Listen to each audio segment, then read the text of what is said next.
భారతదేశంలో 1990 నుంచి కూడా మొదలైనటువంటి ఈ సాంకేతిక విప్లవం ఏదైతే ఉందో, సాంకేతికత అభివృద్ధి ఏదైతే ఉందో, ఇది భారతదేశం యొక్క రూపాన్ని సమూలంగా మార్చివేయడం అనేది జరిగింది. అంటే ఇటు విద్య, వైద్య రంగాల్లో, ఇండస్ట్రీస్లో కానీ మిగతా అన్ని చోట్ల కూడా అనేక అభివృద్ధి పనులు జరిగాయి. అలాగే అనేక కొత్త ఇన్నోవేషన్స్ అనేవి వచ్చాయి. అయితే విద్యా విధానం మాత్రం ఇప్పటికి కూడా దాదాపు 3-4 దశాబ్దాలు అవుతున్నా కూడా విద్యా విధానంలో మాత్రం సమూల మార్పులు ఏనాడు రాలేదు.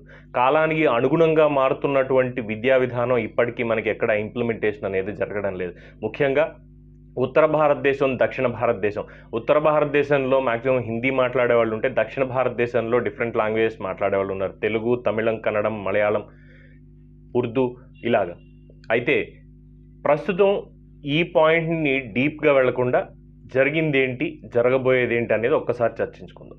ముఖ్యంగా 2016 సంవత్సరంలో నాడు చంద్రబాబు నాయుడు గారు అధికారంలో ఉండగా మంత్రి పి నారాయణ గారు ఆ రోజు ఒక జీవో ఇష్యూ చేయడం జరిగింది. గవర్నమెంట్ పాఠశాలలన్నింటినీ కూడా ఆంగ్లీకరించడం, అంటే ఇంగ్లీష్ మీడియం స్కూల్స్గా చేయాలి అని చెప్పి ఒక ఆప్షన్ తోటి జీవో ఇచ్చారు. ఆ రోజు ఏమైంది, సరే ఇచ్చిన వెంటనే ముందు మున్సిపల్ స్కూల్స్కి ఇచ్చారు, మిగతా వాటిలన్నిటికి కూడా టైం పడుతుంది అనే దాంతో ఇచ్చేసరికి ప్రతిపక్షాలన్నీ కూడా ఆనాడు ఉన్నటువంటి జగన్మోహన్ రెడ్డి గారు కావచ్చు, కాంగ్రెస్ వారు కావచ్చు, సిపిఐ, సిపిఎం కావచ్చు, ఇతర పార్టీలు కావచ్చు, ఈవెన్ లోక్సత్తా అధినేత జయప్రకాష్ నారాయణ గారు ఐఏఎస్ ఆఫీసర్, ఆయన కూడా దాన్ని తీవ్రంగా వ్యతిరేకించడం జరిగింది. అలాగే ఆంధ్ర రాష్ట్ర ప్రజలు కూడా వ్యతిరేకించారు. ఇది వాస్తవం. అయితే దీని వెనకాల ఉన్నటువంటిది ఏంటి? స్కూల్ డిజిటలైజేషన్స్, పాఠశాలల్లో డిజిటల్ క్లాస్ రూమ్లు పెట్టాలి, దానికి సంబంధించి అలాగే ఇంగ్లీష్ మీడియం అనేది ప్రతి ఒక్కరికి అందాలి అన్న దాంతో పెట్టారు. అయితే ఏమైంది, పూర్తి చర్చలు జరగకుండా ఇమ్మీడియట్గా ఒక జీవో ఇష్యూ చేశారు. తప్పు తెలుసుకుని వెనక్కి తీసుకున్నారు. అయితే ఇక్కడ ఇంకొక విషయం చాలామందికి తెలియనిది, మర్చిపోయినది ఏంటంటే, ఇంగ్లీష్ మీడియంతో పాటు తెలుగు మీడియం అనేది ఆప్షన్ కాదు. తెలుగు మీడియంలో ఖచ్చితంగా విద్యాబోధన జరుగుతూనే పేరెంట్స్, తల్లిదండ్రుల యొక్క ఆకాంక్షలకు అలాగే విద్యార్థుల అభివృద్ధి కోసం ఇంగ్లీష్ మీడియంని ప్రవేశపెడుతున్నాము, వాళ్ళు కావాలి అనుకుంటే ఇంగ్లీష్ మీడియం వెళ్ళొచ్చు అనేది దాని సారాంశం. సరే, మొత్తానికి దాన్ని ఉపసంహరించుకున్నారు, అయిపోయింది. అధికారంలోకి వచ్చారు జగన్మోహన్ రెడ్డి గారు. జగన్మోహన్ రెడ్డి గారు అధికారంలోకి వచ్చిన వెంటనే ఏం చేశారు, ఏదైతే ఇంగ్లీష్ మీడియం పాఠశాలలకు సంబంధించిన అంశం ఉందో దాన్ని నెత్తి మీద పెట్టుకుని ఖచ్చితంగా మొత్తం పాఠశాలలన్నీ కూడా ఇంగ్లీష్ మీడియమే చేయిస్తాము, ఇంగ్లీష్ మీడియంలోనే చదువు ఉంటుంది, అంటే పూర్తిగా తెలుగు మీడియం అనేది ఉండదు. ఇది ఆ జీవోలో కూడా ఉంది, కావాలంటే మీరు చెక్ చేసుకోవచ్చు వెళ్ళి.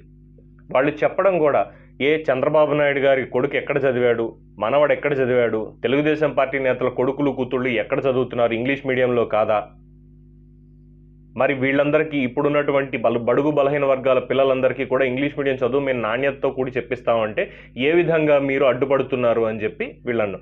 అయితే ఇక్కడ ప్రతిపక్షంగా ఉన్నట్టు చంద్రబాబు నాయుడు గారు, తెలుగుదేశం పార్టీ ఏం చేశాయి, మాకు ఆప్షన్ ఇవ్వండి, ఏది చూస్ చేసుకోవాలి, ఏది చూస్ చేసుకోకూడదు అనే ఆప్షన్ తల్లిదండ్రులకు వదిలేయండి. మీరు ఇంగ్లీష్ మీడియం పెట్టండి, డెవలప్మెంట్ చేయండి.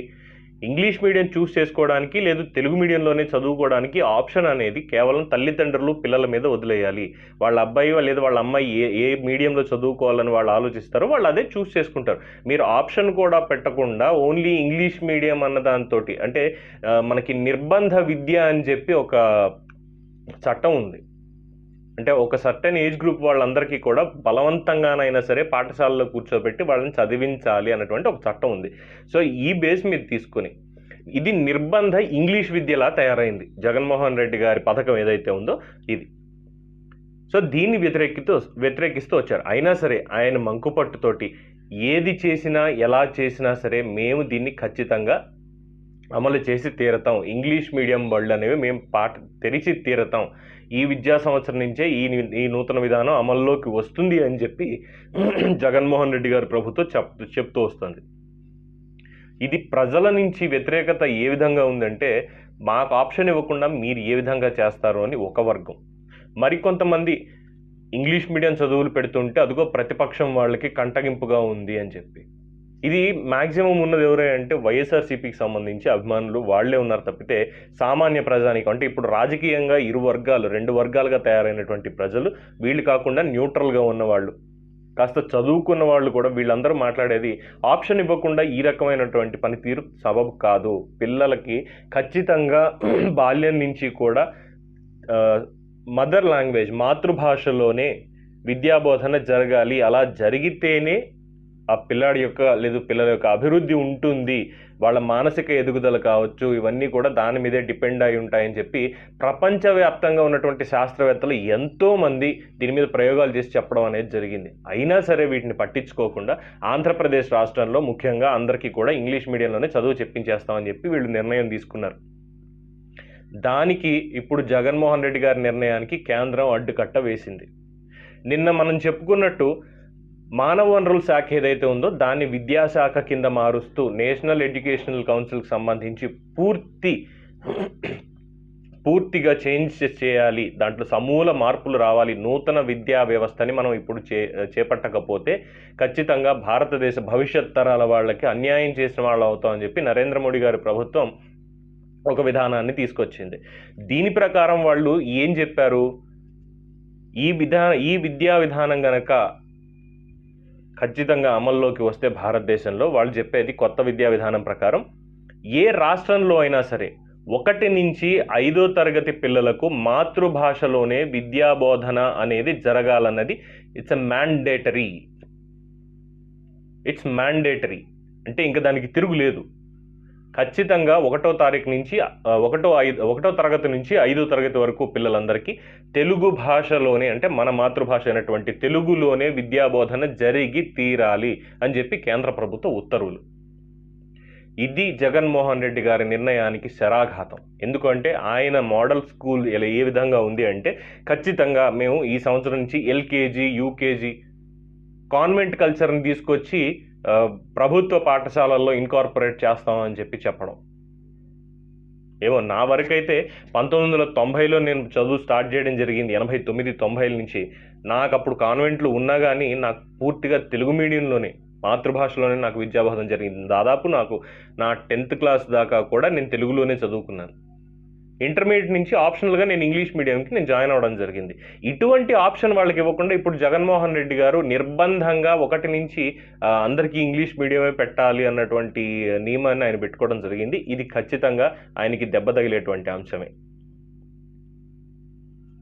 మొన్న కూడా చూస్తూనే ఉన్నాం కోర్టులు ఏ విధంగా ఆయన చేసే పనులకు తీర్పులు ఇస్తున్నాయని. ఇదే విద్యా విధానానికి సంబంధించి కోర్టులో తీర్పు కూడా స్టే ఉంది, కోర్టు తీర్పు మీద కూడా స్టే ఉంది. మీరు ఏ విధంగా ఇలా చేస్తారని చెప్పి అటు ప్రతిపక్షాల కేసులు వేసినవి కావచ్చు, ప్రజల నుంచి వేసినవి కావచ్చు, అలాగే బాలల హక్కుల సంఘాలు వేసినవి కావచ్చు. బాలలకి నిర్బంధంగా ఇంగ్లీష్ మీడియం బోధించడం అనేది తప్పు, వాళ్ళ ఆప్షన్ వాళ్ళకి ఇవ్వాలి, వాళ్ళు ఎలా చదువుకుంటే అలాగే ఉండాలి అని చెప్పి. దీనివల్ల ఏమవుతుందంటే సరే ఇంగ్లీష్ అనేది మనకి ఒక మాధ్యమం మాత్రమే, కమ్యూనికేట్ చేసుకోవడానికి వేరేది ఇతర దేశాల్లో వాళ్ళతోటి కమ్యూనికేట్ చేసుకోవడానికి మనకున్నటువంటి ఒక వెసులుబాటు. అంతేకాని మనం ఇక్కడ ఆంధ్రప్రదేశ్లో ఇంట్లో అమ్మా నాన్నలతోటి లేదు వచ్చిన వాళ్ళందరితోటి కూడా ఇంగ్లీష్లోనే మాట్లాడే విధంగా ఇంగ్లీష్లోనే తర్ఫీదిస్తాం అన్నది అది వాస్తవానికి మంచిది కాదు అని చెప్పి చాలామంది పెద్దలు చెప్తూ వస్తున్నారు. ఏది ఏమైనా నూతన విద్యా విధానం ప్రకారం ఇప్పుడు మోడీ గారు తీసుకున్నటువంటి ఈ విధానం అయితే ఖచ్చితంగా జగన్మోహన్ రెడ్డి ప్రభుత్వానికి గట్టి షాక్ అయితే ఖచ్చితంగా ఉంది. ఇది ఇంకొక విషయం ఏంటంటే ఇందులో ఇంకొక చెన్ని మెలికి ఉందండి. ఇది ప్రభుత్వ పాఠశాలలకి మాత్రమే కాదు, మొత్తం ప్రైవేటు ప్రభుత్వ అన్ని పాఠశాలలు, కాన్వెంట్లు, కార్పొరేట్ స్కూల్స్ కావచ్చు, లేదు ఇంటర్నేషనల్ స్కూల్స్ కావచ్చు, టెక్నో స్కూల్స్ కావచ్చు, పాఠశాల స్కూల్ అన్న బోర్డు ఎక్కడ ఉన్నా సరే ప్రతి దాంట్లో నిర్బంధంగా ఖచ్చితంగా అమలు చేయాల్సినటువంటి విషయం 1వ తరగతి నుంచి 5వ తరగతి వరకు తెలుగు మాధ్యమంలో మాత్రమే విద్యాబోధన జరగాలని చెప్పి కేంద్ర ప్రభుత్వ ఉత్తర్వు. అంటే ఇక్కడ ఆంధ్రప్రదేశ్లో తెలుగు, తెలంగాణలోనూ తెలుగే, కొన్ని ప్రాంతాల్లో అక్కడ ఉర్దూ పెడతారు. ఎందుకంటే చాలామంది మనకి ఉర్దూ కూడా అక్కడ లాంగ్వేజ్గా ఉంది కాబట్టి కొన్ని చోట్ల ఉర్దూ కూడా పెట్టే అవకాశం ఉండొచ్చు. అలాగే మిగతా చోట్ల తమిళనాడులో తమిళమే ఉంటుంది, కర్ణాటకలో కన్నడ, కేరళలో మలయాళం, అలాగే మధ్యప్రదేశ్ అవ్వచ్చు, ఉత్తరప్రదేశ్ అవ్వచ్చు, అక్కడ హిందీ ఒక్కటే కాదు వాళ్ళ భాషలు కూడా ఉన్నాయి. వాళ్ళ భాషలకు సంబంధించి ఖచ్చితంగా మాతృభాషలోనే విద్యాబోధన జరగాలని చెప్పి మోడీ గారు తీసుకున్నటువంటి సరైన నిర్ణయం అని చెప్పి ప్రజలు భావిస్తున్నారు. ఇది ప్రతిపక్షాలు వాళ్ళు చెప్పేది ఇంకొకటో కాదు, ప్రజలు భావిస్తున్నారు ఇది ఖచ్చితంగా ఇది జరిగి తీరాలి. ఎందుకంటే ఒక తరాన్ని మనం కోల్పోయాం, ఒక తరం యొక్క సేవల్ని మనం కోల్పోయాం. 90వ దశకం ఆ మూమెంట్ ఉండేసరికి 80-90లో ఉండేసరికి పిల్లలందరికీ కూడా తల్లిదండ్రులతోటి వాళ్ళ తాత ముత్తాతలతోటి అందరితోటి మంచి అనుబంధం ఉండి ఇంట్లో కూర్చుని చక్కగా కథలు ఇవన్నీ చెప్పేవారు. మాతృభాషలో చక్కగా ఉండేవి. మన శతకాలు, మన పద్యాలు ఇవన్నీ చిన్నప్పటి నుంచి చెప్పేవారు. కానీ ఇప్పుడు ఈ కాన్వెంట్ కల్చర్ వచ్చిన తర్వాత ఎప్పుడైతే ఈ కాన్వెంట్లు ఇవన్నీ పెరిగాయో ఎవరికి ఈ పద్యాలు ఇవన్నీ ఏదో డిజిటల్‌లో చూడడం తప్పితే మన తరాల సేవలని మనం కోల్పోతున్నాం. ఇది చాలా వాస్తవం. ఈ విషయంలో ప్రతి ఒక్కరు బాధపడుతూనే ఉన్నారు. ఒక జనరేషన్ వాళ్ళు మనకి పుస్తకాలు అలవాటు చేస్తే, మన తర్వాత జనరేషన్ వాళ్ళకి మనం టెక్నాలజీ అలవాటు చేసి ఐపాడ్‌లు, ఐప్యాడ్‌లు, ఫోన్స్ వాళ్ళ చేతికిచ్చి, ఈరోజు అప్పుడే పుట్టినటువంటి పసిపిల్లాడు కూడా దాదాపు 3, 4 నెలలొచ్చేసరికి అన్నం తినరా అంటే వాడికి అర్థం అయినా కాకపోయినా ఫోన్ ఉంటేనే తింటాను అనే రేంజ్ చాలా మందిని చూస్తున్నాం. సో, ఇటువంటి వాళ్ళ కోసమే ఖచ్చితంగా మాతృభాషలోనే ఇది జరగాలి అన్నటువంటి నిర్ణయం ఏదైతే ఉందో, దానికి నిజంగా ప్రజలు హ్యాట్స్ ఆఫ్ చెప్తున్నారు. జగన్మోహన్ రెడ్డి గారు ఇప్పటికన్నా దీని మీద పునరాలోచించి స్కూల్లో ఎల్‌కేజీలు, యూకేజీలు కాకుండా వారికి ఏ రకమైనటువంటి విద్యని మంచిగా అందించాలి, విలువలతో కూడిన విద్యను అందించడాన్ని గురించి ప్రయత్నిస్తే బావుంటుంది.